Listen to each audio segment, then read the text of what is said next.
365 రోజుల పాటు ఏం చదవాలో, ఎప్పుడు చదవాలో, ఎలా చదవాలో నేను డిజైన్ చేస్తాను. యోగానో, ప్రాణాయామనో, బ్రీతింగ్ ఎక్సర్సైజో, చిన్న చిన్న ఏమైనా ఎక్సర్సైజ్లో వాకింగో చేసి ఈ హడావుడి పేరుతోటి, ర్యాంక్స్ పేరుతోటి పరిగెత్తిపోతున్నప్పుడు నాకు ఒక చిన్న పెయిన్ ఎందుకు కలుగుతుంది అంటే, ఇంత సైంటిఫిక్గా చదవాలి కదా. ఇండియన్ గవర్నమెంట్ క్యామెల్ ప్రొడక్షన్, ఒంటెల సంఖ్య ఇండియాలో ఎందుకు తగ్గుతోంది అని చెప్పి ఒక రిపోర్ట్ ఇచ్చింది. దానికి ఎకనామిక్స్కి సంబంధం ఉంటుంది.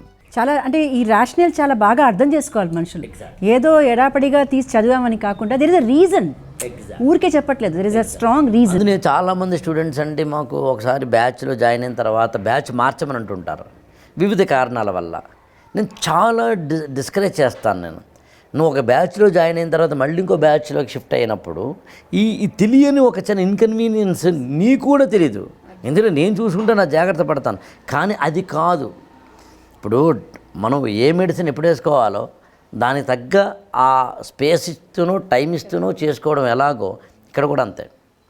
సో ఆ ప్రాసెస్లో నేనేమంటానంటే, మా ఈ గురుకులంలో జాయిన్ అయిన స్టూడెంట్కి ముందు మేము 365 days ప్లాన్ చేస్తాను నేను.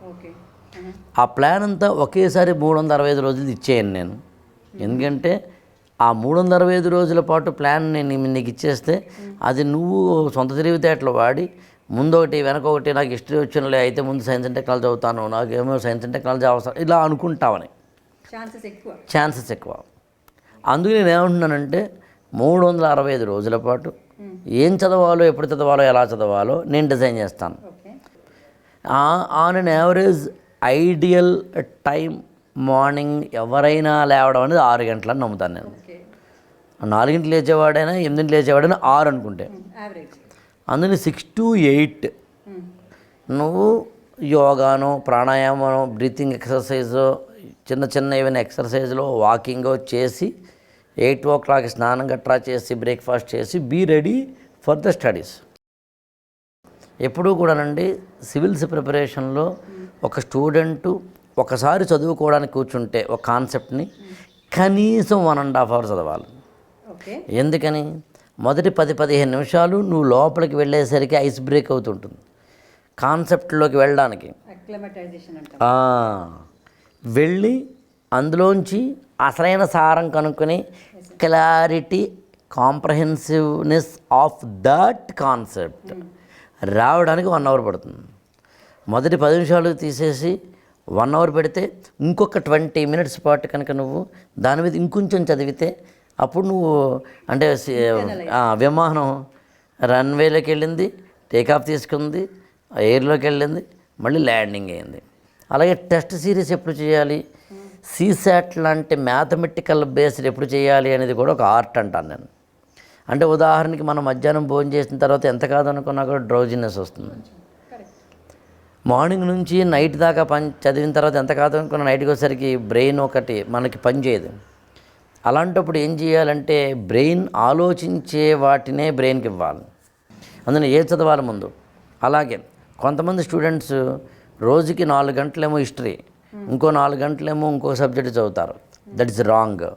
కొంతమంది ఒక సబ్జెక్టే 10 రోజులు వరుసగా చదువుతారు. సార్ ఈ 1 week టోటల్ నేను పాలిటీ కవర్ చేస్తాను సార్ అంటాడు. That is wrong.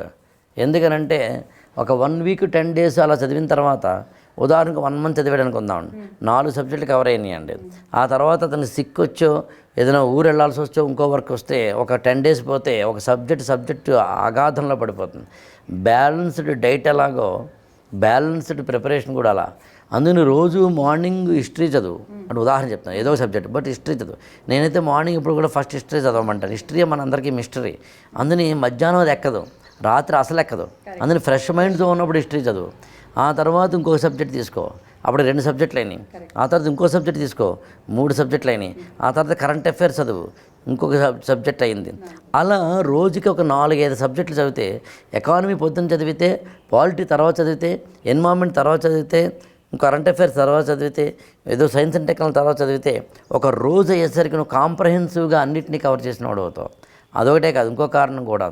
కాస్త లోతుగా ఆలోచిస్తే ఎకానమీ చదువుతున్నప్పుడు జాగ్రఫీ చదివితే బాగా అర్థమవుతుంది. ఉదాహరణకి ఇటీవల మన పార్లమెంట్లో ఇండియన్ గవర్నమెంట్ క్యామెల్ ప్రొడక్షన్, ఒంటెల సంఖ్య ఇండియాలో ఎందుకు తగ్గుతోంది అని చెప్పి ఒక రిపోర్ట్ ఇచ్చింది.